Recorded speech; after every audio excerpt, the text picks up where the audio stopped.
สบายดีสำหรับแม่อยู่กำเนาะที่ว่าบ่ค่อยมีน้ำนมเนาะแม่อยู่กำแล้ว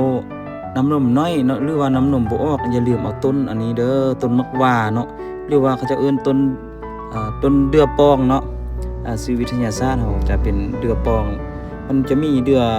ต้นเดือเกียงเนาะเดือเกียงเดือปองน่ะมันจะเป็นปองมันจะเป็นมากอันนี้มันปลูกอยู่หน้าบ้านแต่ว่ามันเป็นยาได้นี่มากมันจะเป็นแบบนี้เนาะน่ามันจะป้องเนาะตัวนี้เอาไปใช้ดีหลายอย่างเด้อนะมันมีช่องชนิดหนึงมันมักเกียงเนาะมักเดือเกียงเนาะอันนี้มักว่าหรือว่าเอิ้นเดือปองนั่นแหละมันเป็นป้องอยู่ไหนเนาะตัวนี้มันจะปัวเหี่ยวเหลืองเหี่ยวออกเลือดเด้อแล้วก็บำรุงแม่อยู่กำให้มีนมเนาะแม่อยู่กำให้มีน้ำนมนะแล้วก็แก้วัดปวดประดงนำตัวนี้เลยปวดประดงปวดตามคอตามเข่านี่มันจะเป็นแบบนี้มันจะมีอย่างเนาะตัวนี้เนาะกินได้บ้างนี่กินได้กินแซ่บบาตัวนี้นะมีจะนึงหัน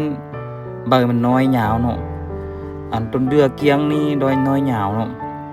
เดือนี่แท้ใบมันเป็นแบบนี้กินได้เนี่ยเห็นว่าเป็นมีอย่างกินได้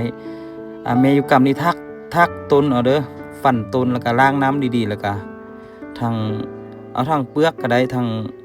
แก้นมันก็ได้แล้วก็ล้างน้ำดีๆแล้วก็ต้มเด้อต้มกินดีที่สุดแล้วก็ผู้ได้เป็นประดงดีที่สุด